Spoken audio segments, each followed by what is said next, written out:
안녕하십니까? 1원 내시경 교실 바른내시경 연구소 소장 이준행입니다. 오늘은 가족성 선종성 용종증 Familial Adenomatous Polyposis에 대하여 말씀드리겠습니다. 콜로렉탈 캔서의 유전적 백그라운드를 분석한 자료인데요. 대부분의 환자는 스포레딕 케이스이고 패밀리알 리스크가 있는 환자가 10에서 30% 정도를 차지합니다. 기타 HNPCC, FAP, 하마토마서스 폴리포시스 신드롬이 유전적 백그라운드를 가진 대장암입니다. 이 중 약 1% 미만의 포션을 차지하고 있는 FAP, Familial Adenomatous Polyposis, 아데노마터스 폴리포시스 콜라이라고 불렸던 질환에 대해서 말씀드리겠습니다. FAP는 가장 흔한 아데노마터스 폴리포시스 신드롬으로 APC 진의 뮤테이션이 오토소말 도미넌트로 유전되는 질환입니다. 패밀리 히스토리가 없는 경우는 20% 정도이고요. 80% 정도는 대장암의 패밀리 히스토리가 있습니다. 실제로 FAP를 유전자를 가지고 있는 환자의 50% 이상은 어렸을 때 15살 시그모이도스코피에서 이미 폴리포시스가 나타난다고 합니다. 내추럴 코스는 대략 청소년 시기에 아데노마가 발생해서 33세에 심토미 나오고요. 39세에 암 진단되고 42세에 사망하시는 게 FAPA 치료하지 않았을 때의 자연사입니다. 전형적인 FAP의 내시경 소견인데요. 에이누스부터 렉툼, 그 상반까지 무수히 많은 다양한 크기, 대부분 세사일한 아데노마터스 폴립이 있고 에이날버지 80cm, 렉토시그모이드 정션 부분에 캔서러스 매스가 관찰되는 경우였습니다. 캔서를 포함하여 토탈 콜렉토미로 치료를 하였습니다. FAP에서의 콜로렉탈 캔서는 이네비터블한 컨시퀀스다. 항상 생긴다. 너무나 아데노마터스 폴립이 많기 때문에 경과 관찰을 하면 항상 발생하는 100% 생기는 것으로 이해하고 있고요. 멀티플 시뮬테이니어스 캔서도 절반 정도가 됩니다. 따라서 현재 암이 된 부위뿐만 아니고 암이 안 됐지만 폴리포시스가 있는 부위까지 한꺼번에 치료해야 되기 때문에 토탈 콜렉토미가 치료이고요. 과거 유전자 검사가 불가능할 때에는 Annual Flexible Sigmoidoscopy로 스크리닝을 하였고 최근에는 원인 유전자 뮤테이션을 확인하여 가족 간의 스크리닝 하는 것이 좋겠습니다. 콜론 이외에도 다양한 질환이 나타나는데요. 메둘로블라스토마, 타이로이드 튜머, 듀오데날 튜머, 페리앰뷸러리 튜머 등등등의 캔서가 있고요. 캔서가 아닌 것 중에도 철피 리전, CHRP라고 해서 레티널 피그멘티드 에피텔리움 소견을 보이기도 하고요. 오스테오마, 가스트릭 아데노마, 폰딩 글랜드 폴립 등등이 모두 가능합니다. 익스트라콜로닉 캔서의 발생 위험이 높기 때문에 토탈 콜렉토미를 받은 환자라 하더라도 적절한 간격의 스크리닝 검사가 필요한데요. 듀오데날이나 페리앰뷸러리 캔서가 가장 흔하기 때문에 어퍼 엔도스코피를 2, 3년에 한 번 정도는 꼭 받도록 권하고 있고요. 판크레스 캔서나 타이로이드 캔서, gastric cancer 등등이 생길 수 있으므로 그에 대한 스크리닝 policy가 추가되어야 할 것입니다. FAP 환자가 있거나 그 first degree relative에서는 물론 attenuated FAP를 포함합니다. 이러한 경우에서는 진 테스팅, 제네틱 테스팅을 하도록 되어 있습니다. 여기에서 first degree relative란 무슨 뜻일까요? 우리나라에서는 1촌, 2촌, 3촌 저와 아버지하고는 1촌 관계고요. 저와 형제가는 2촌 관계입니다. First degree relative는 이러한 1촌 및 2촌을 포함한 개념이 되겠습니다. 도표에서 3, 4 검은색 동그라미가 인덱스 케이스라고 할 때 이 환자의 남편은 first degree relative는 아니고요. 피가 안 섞였으니까 이 환자의 형제 자매는 first degree relative이면서 아울러 아버지, 어머니, 아들, 딸까지 모두가 first degree relative가 되겠습니다. first degree relative는 1촌과 2촌을 포함한 개념이다. 1촌이 아니다 라는 점을 강조해서 말씀드립니다. 여기까지는 최소한 지네틱 테스트가 필요하겠습니다. FAP에 대하여 모든 것을 다 말씀드릴 수는 없고요.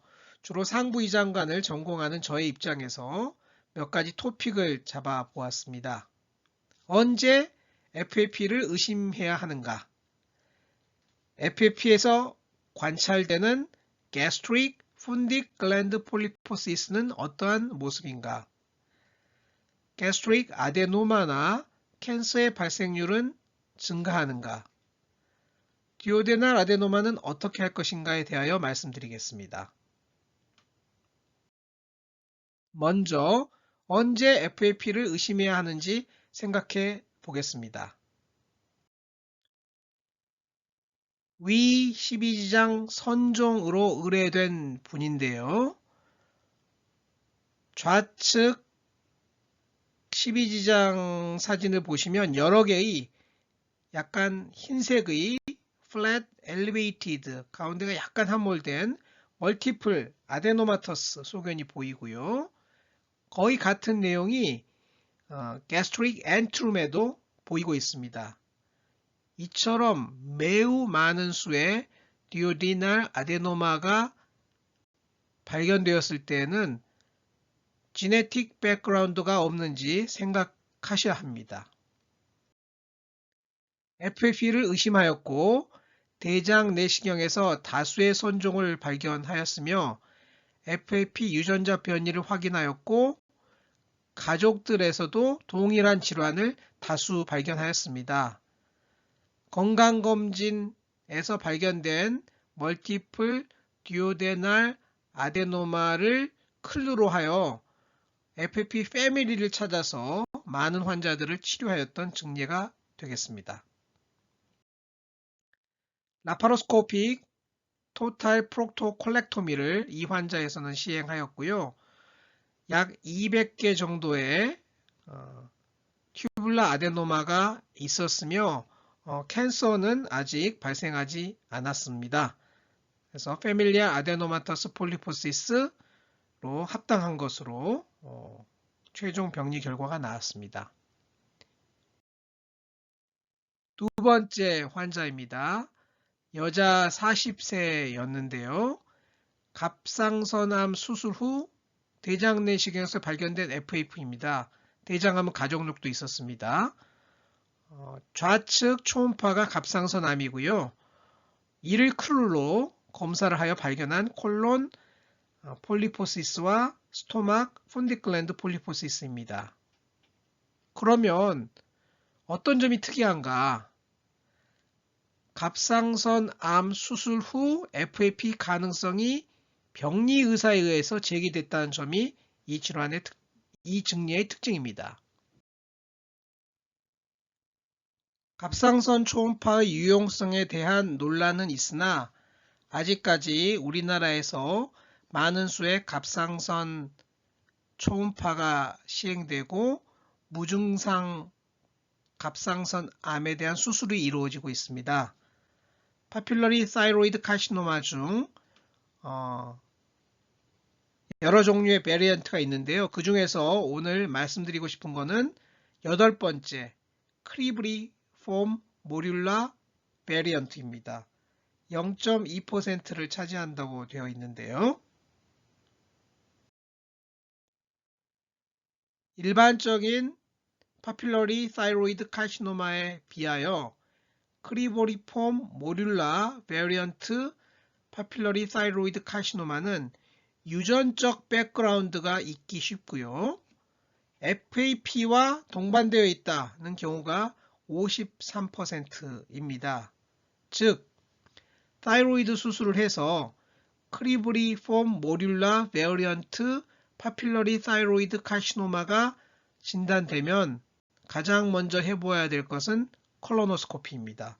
왜냐? 적어도 절반 정도는 FAP 환자이기 때문입니다. 이러한 과정으로 콜로노스코피를 통하여 FAP를 진단하였고 토탈 프록토콜렉토미가 시행되었습니다. 수술은 두 가지가 있는데요. 과거에 사용했던 IRA, 일리오렉탈 아나스토모시스가 있고요. 최근에 사용하는 IPAA, 일리알 포우치 에이날 아나스토모시스가 있습니다. 좌측에 비해서 우측이 렉툼 점막을 더 남기지 않는 건데요. 수술이 더 어그레시브하기 때문에 설사 등의 부작용은 더 많으나 아데노마를 거의 다 제거할 수 있다는 점에서 최근에는 대부분 IPAA 수식이 선택되는 것으로 알고 있습니다. 두 번째 토픽은 FAP 환자에서 발견되는 가스트릭 푼딕 글랜드 폴리포시스입니다. 페밀리알 아데노마터스 폴리포시스 환자의 약 절반에서 발견되는 소견이고 에스트 시크리팅 글랜드, 즉 푼딕 글랜드, 즉 프록시말 가스트릭 뮤코사에 폴립이 발생하는 것으로서 전형적으로 다발성이고 사이즈가 작고 호모지니어스 하면서 세사일 폴립으로 나타납니다. 조직학적으로는 글랜드의 시스틱 다일라테이션을 보이는데요. 상피의 이형성은 거의 동반하지 않고 있다고 합니다. 클래시칼리 위암의 가능성이 거의 없다 라고 인정되었던 경소입니다. 다른 증례입니다. FAP 환자에서 발견되는 무수히 많은 푼딕 글랜드 폴립이 모여있는 푼딕 글랜드 폴리포시스이고 푼딕 글랜드 에어리어에만 관찰되고 전 정부에서는 관찰되지 않으면서 세사일 폴립의 크기는 비교적 호모지니어스 하고 디스플라지아는 거의 동반하지 않는다 로 이해해 주시면 되겠습니다. 비슷하죠?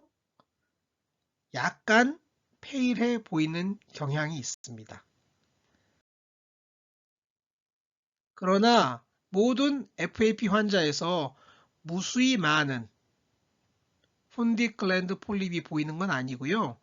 일부 환자에서는 몇 개 내지는 몇십 개 정도의 푼딕 글랜드 폴립만 보이는 경우가 있습니다. 스포레딕 푼딕 글랜드 폴리포시스에 가까운 양상인데요. 아예 없는 경우도 절반 정도 되기 때문에 몇 개가 있다고 해서 그다지 이상한 일은 아닙니다. 이 환자도 대장에는 뚜렷한 아데노마터스 폴리포시스가 있었는데요. 위에는 몇십 개 정도의 푼딕 글랜드 폴립들이 있었습니다. 이 정도의 non-FAP 푼딕 글랜드 폴립이 간혹 관찰되는데요. 대부분 헬리코박터 네거티브인 환자에서 발생을 하고 디스플라지아를 동반하는 경우는 매우 드뭅니다. FAP가 아닌 게 틀림없는 환자에서 이 정도의 푼디클랜드 폴리포시스가 발견되기도 합니다. 스크리닝 콜로노스코피를 통하여 FAP가 아닌 걸 확인했지만 저는 걱정이 되어서 한 5년쯤 후에는 다시 한번 스크리닝 콜로노스코피를 하도록 추천할 예정입니다. Non-FAP 푼디클랜드 폴리포시스의 또 다른 증례인데요. 전 정부에 리니어 하이퍼레믹 스트랜드가 보입니다. 크로닉 슈퍼피셜 게스트라이티스의 소견인데요. 전 정부의 크로닉 슈퍼피셜 게스트라이티스가 보이는 경우는 헬리코박터 양성보다 헬리코박터 음성이 더 많고요. 푼디클랜드 폴리포시스는 대부분 헬리코박터 음성인 사람에서 발생합니다. PPI를 오랫동안 사용했을 때 몇 개의 푼디클랜드 폴립이 발생할 수 있고요. 그 중에서 좀 큰 병소는 환자가 원하시면 폴리펙토미를 해드릴 수 있습니다. 위저선 용종에 대하여 2차 의견을 듣기 위해서 찾아오시는 분들이 많은데요. 위에 혹이 있다. 놀라운 일 아닙니까? 혹이 여러 개가 있다. 더 놀라운 일이죠. 혹이 100개도 넘는다. 이러면 매우 놀랍지 않습니까? 그래서 2차 의견을 듣기 위해 오시는 분들이 계시는데요. 저는 이렇게 설명하고 있습니다. 위에 작은 용종들이 있지만 조직검사가 위저선 용종, 푼디클랜드 폴립으로 나왔습니다. 비교적 흔하고 임상적 의의가 거의 없는 것입니다. 간혹 위저선 용종이 매우 많으면서 대장에 선종이 동반된 예가 있으므로 대장 내시경만 권하기도 합니다. 1년 후 위내시경 검사를 추천합니다. 즉 FAP로 오신 환자가 아니더라도 폰디클랜드 폴립으로 오신 환자는 대부분 안전상의 이유로 콜로노스코피를 추천하고 있다는 얘기고요. 사실 1년 후 내시경 팔로우업은 과잉이지만 혹이라고 듣고 온 환자들은 너무나 걱정이 많으시기 때문에 저는 환자의 마음의 편화, 마음의 평화, 몸에 무슨 문제가 아니고요. 마음의 평화를 위해서 1년 후 대장 위내시경 검사를 하시도록 추천하고 있습니다. 다음은 가스트릭 아데노마 캔서입니다. 2020년 ASGE 가이드라인이 새로 발표되었는데요. 스토막에 대해서는 좀 너무 지나친 가이드라인이 아닌가 판단이 되었습니다. 중간쯤 보시면 모든 전정부 폴립은 엔도스코피로 제거해야 된다. 왜냐? 아데노마일 확률이 높기 때문이다. 모든 엔트랄 폴립을 다 제거해야 된다. 이 부분이 너무 어그레시브한 거 아닌가 생각이 되는데요. 사실 푼디클랜드 폴리포시스는 엔트룸에는 오지 않기 때문에 엔트룸에 뭔가 생기면 아데노마터스 폴립일 가능성이 많기는 합니다.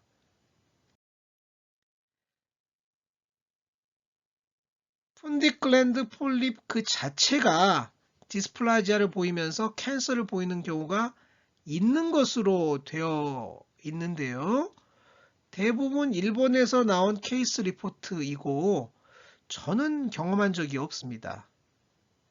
2004년 위아장에 나왔던 푼디클랜드 폴립 FAP 환자의 푼디클랜드 폴리포시스에 ATPR가 동반되었던 경우입니다.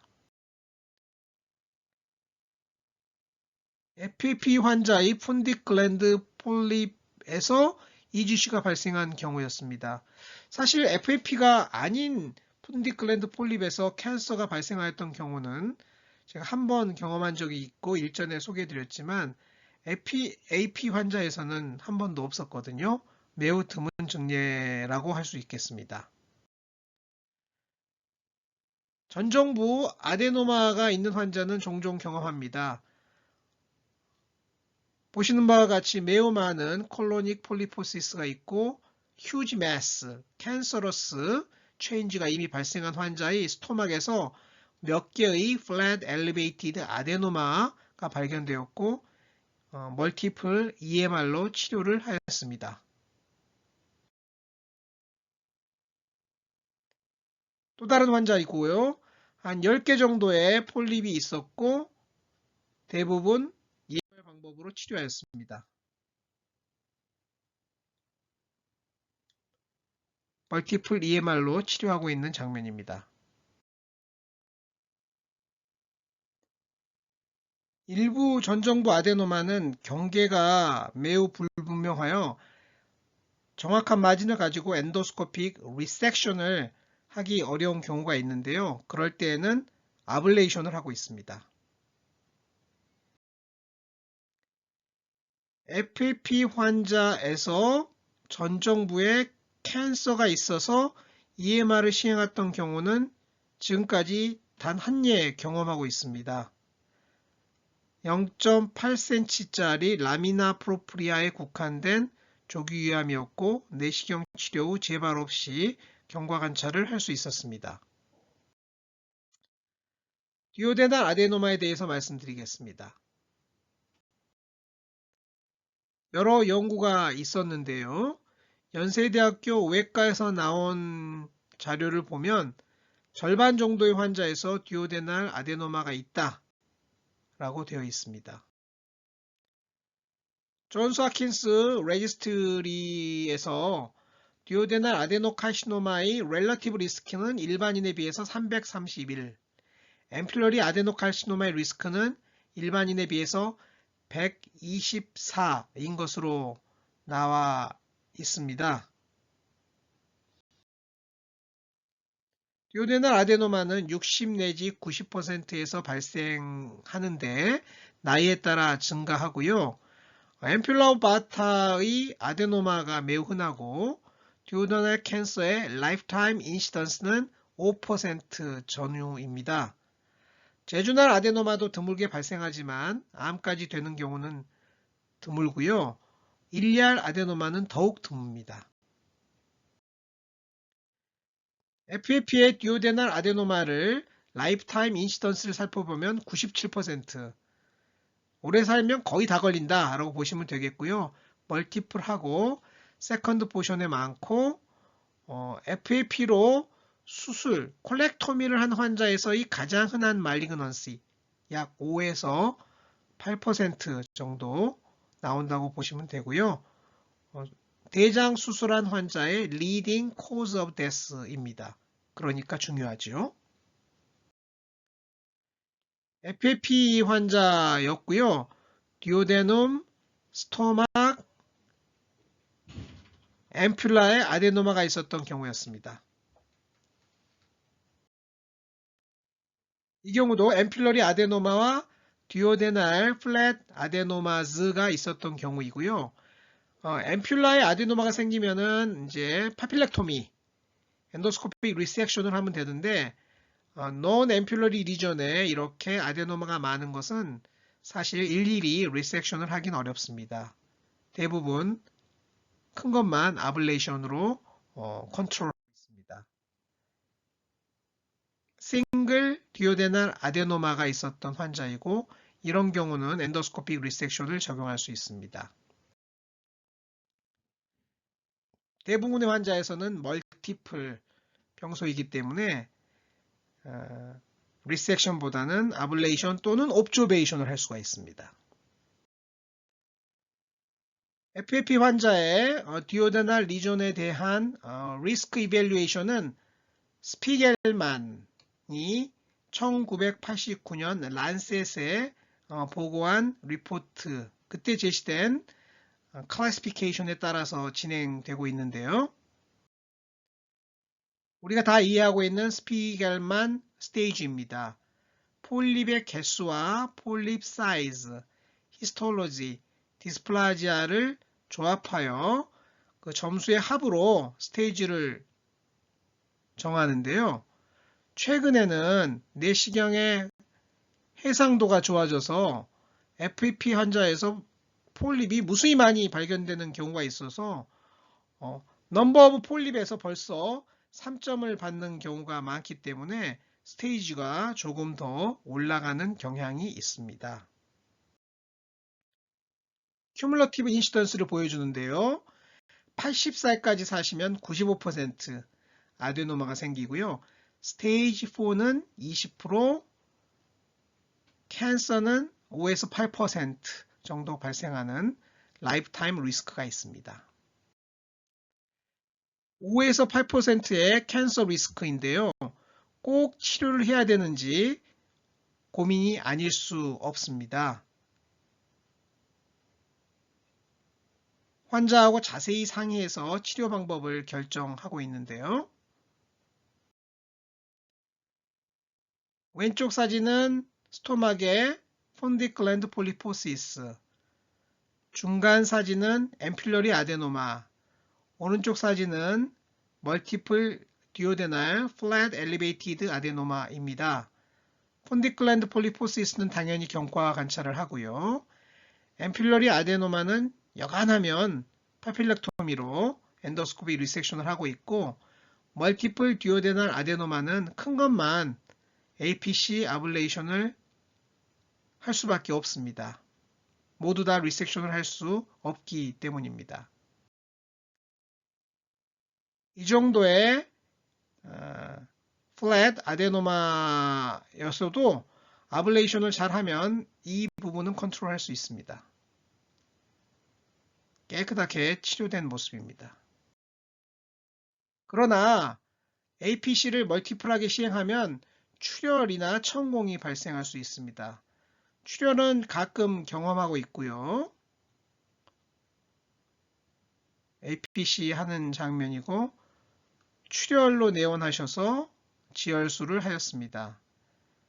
저는 천공이 발생하여 수술하였던 환자도 한 명 팔로우하고 있습니다.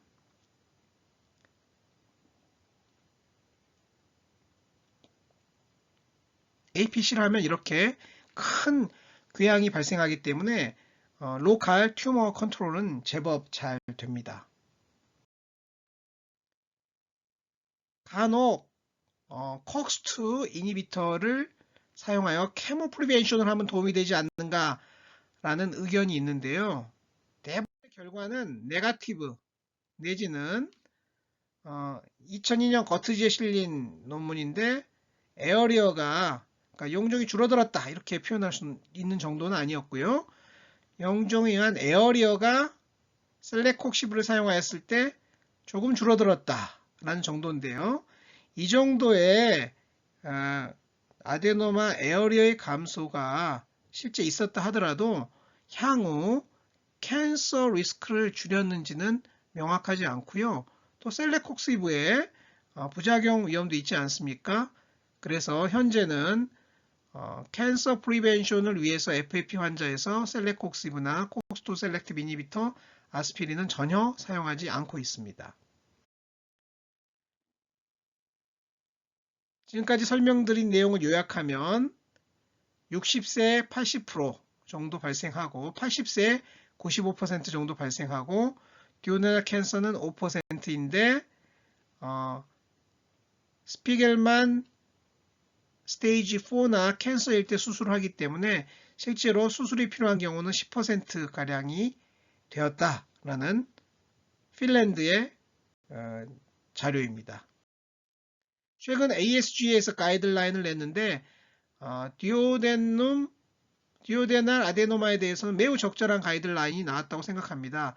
앞서 스토막 병소에 대해서는 지나치게 강력한 가이드라인이 나와서 깜짝 놀랐는데요. 듀오데넘은 오히려 약간 보수적인데요.